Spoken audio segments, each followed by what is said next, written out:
पञ्चाननाब्जभव षण्मुखवासवाद्याः त्रैविक्रमादिचरितं विबुधास्तु वन्दी भाषापतिः पठति वासरशुद्धिमाला शेषाद्रिशेखर विभो तव सुप्रभातम्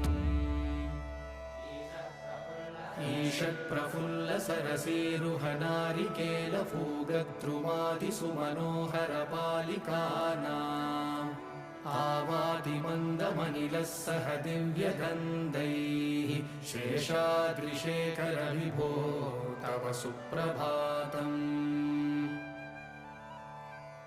उन्मील्यनेत्रयुगमुत्तमपञ्जरस्ताः पात्रावशिष्टकदलीफलपायसानि भुक्त्वा सलीलमतकेलिसुखाः पठन्ति।